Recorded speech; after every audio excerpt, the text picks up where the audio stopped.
reunite and rejoice once again. It is I, Wargokeith, the prophet of atheism. And I want to say I am actually mad.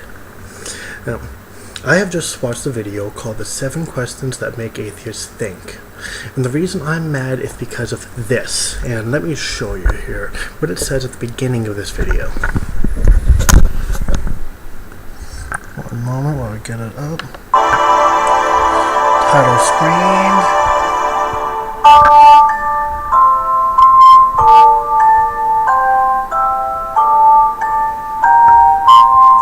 Questions. Atheists will look stupid trying to answer.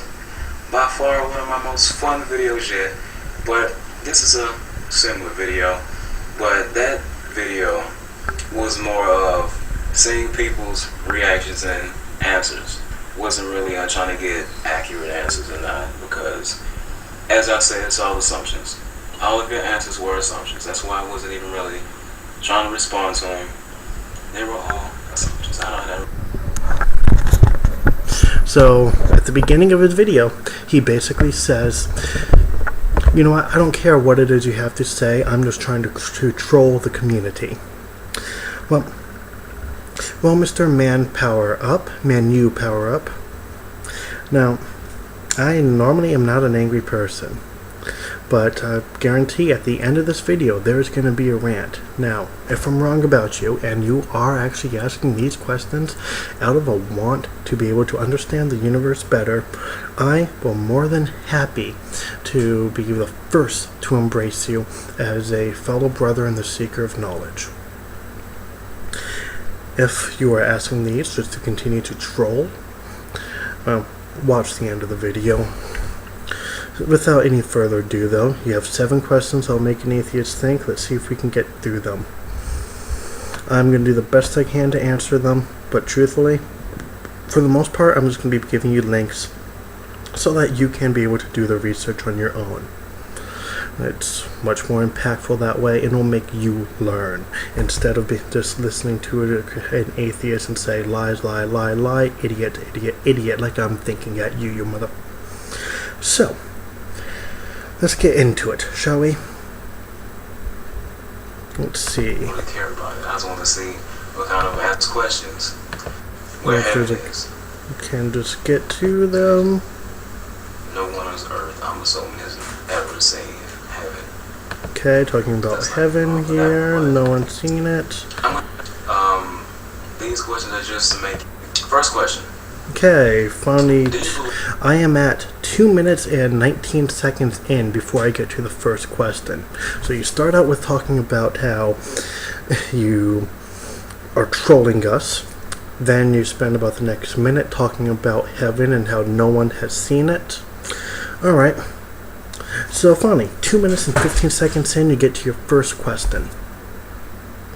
Sorry, I'm a little pissed right now. I am, after watching your introduction of trolling us and admitting that you think we're all stupid. So, let's see. Do you believe that energy has always existed? Do you believe energy has always existed? No. No, I do not. Why? Well, down in the link or down below, I am going to be posting up stuff that we have found, that we believe we know about the galaxy. First of all, quantum fluctuations, which can show that at certain times we are able to violate there are things out there, should say, that violate the law of the conservation of energy. If you say yes to that question, this is question. Well, I didn't say yes, but let's continue on. Do you believe it existed within vacuum fluxes in a timeless, spaceless, matterless void before a Big Bang? No. If you say no to that question, this is question 1A. A. 1AA. Alright. Can energy create itself? Can energy create itself? Yes. Again, quantum fluctuations, we have the math behind it. You said yes to that question. This is question 1AB. How so? How so? Give 100% infallible proof. Alright, I'm going to be giving you the math. Check down in the link bar below. You will have the motherfucking math behind it. And give 100% infallible, non-opinionated empirical proof on how it still does today. Well, I'm glad to hear you're asking for non-opinionated proof, because math does not give a damn about your opinion. It is or it is not. And you continue on with a little bit of a rant afterwards. Let's go ahead and take a listen, shall we? It is scientifically believed that energy can't be created or destroyed. Henceforth, the law of conservation of energy. I'm already posting down below in the link bar below the math behind that's not true.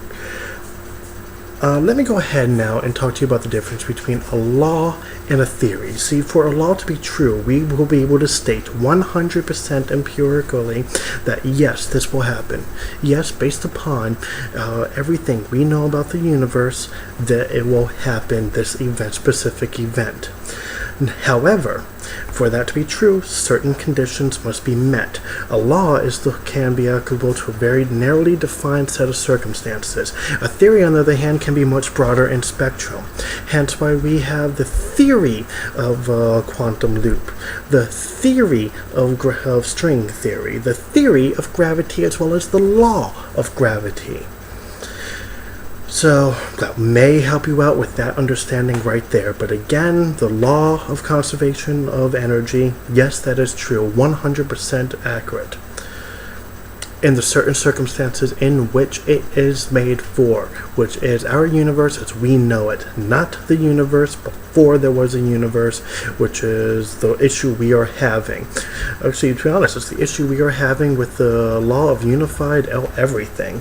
As well, one of the four major problems is, and I'm going to quote one of the articles down below, that there exist anomalies that do not conform to the law of conservation of energy. So let's continue on with your rant. For something to be labeled a science, it should be able to be observed, tested, and then repeated. Observed, tested, and repeated, yes. It's seemingly impossible to be able to observe whether something is eternal or not. Since you are not eternal, you can't observe it. Which means it's seemingly impossible to be able to test whether it's eternal or not, since you can't observe it. Which definitely means you can't repeat it if you've never tested it. So, what? Okay, you're basically telling me that we are... No, that doesn't make any sense. I mean, I'm trying to come up with the way it does, but I cannot. One of the foundations of science is we must be able to make predictions upon the future based upon what it is we are observing and testing. That is why we're able to say with 100% surety the law of conservation of energy is true. It's true today, it will be true tomorrow, it will be true the day after, because what we observe and tested, and we're able to repeat with it. Wow. Your lack of scientific understanding is palpable and causes the brain to implode. Let's continue on with your second question. So, question number 2. Has matter always existed? No. Empirically, no. Matter is the result of the condensing of energy that was expelled from the expansion of the singularity that is commonly known as the Big Bang. Down below in the link bar, I'm going to be sending you some math behind that. I'm going to be giving you some information about the Big Bang Theory, because it sounds like you desperately need it. I'm also going to be giving you some information about things called virtual particles. I think you may find it interesting. It's about patterns of energy, or particles that just kind of appear out of nowhere and disappear just as quickly without actually affecting, or without actually having mass. Question 2A. Can matter create itself? Yes. In a manner of sense. Best way I can do some instant examples that come to mind. So, duplication, mitosis, just a couple things that come instantly to mind. If you say yes to that question, question 2AA is how so? and give 100% infallible, non-opinionated, empirical proof on how it's still done today. Question 3. Yep. Do you believe a mass of matter and energy rotated until it exploded? Again, Big Bang Theory down below. Question 3A. If you said yes to that question, did that massive energy and matter create itself? No one's claiming that there was any matter within the Big Bang. Again, singularity, expansion. No poof, no matter. Matter was something that happened when the energy, that poofed, condensed. Question 3AA. Do you believe that all matter and energy and the universe was created by a Big Bang 14 billion years ago? I think you already know the answer to that. Check the link below. You will even see the math for it, as well as the physics.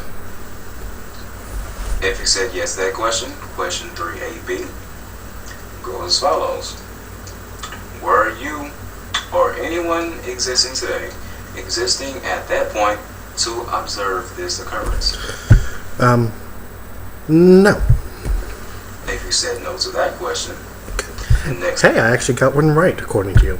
question is 3AC, which is if you didn't exist to observe it, how can you test it today? And wouldn't your test be based on the assumption that it happened since no one was there to observe it? Oh, well, I'll tell you what. I'm going to go ahead and send you some of the ways that we have tested it. From spectrosity to the fact that the universe is right where we expect it to be. Just a couple of quick things, and also in the video that I'm going to also be posting down there, it's called The Big Bang in Less Than 10 Minutes or something along those lines. I'll go through some other evidence. I welcome you to do your research and to explore and expand your mind. Somehow I doubt you will. I would also like to point out that unlike beliefs, this is not we started with the position of the Big Bang, but rather our suppositional position was that the universe was here and was a constant. Now, in fact, to be honest, the name Big Bang was originally given to it by its detractors who said that no way can this be true. But unlike religion, where you start out with a predisposed position, science does not work that way. Science, the ideas that we have, the theories, the laws, all that, the hypotheses are there based upon evidence and observations, not the other way around. We don't try to make evidence fit the theory. We have built the theory around the evidence that stands. Try to say that about your religions, and you'll find that you can't.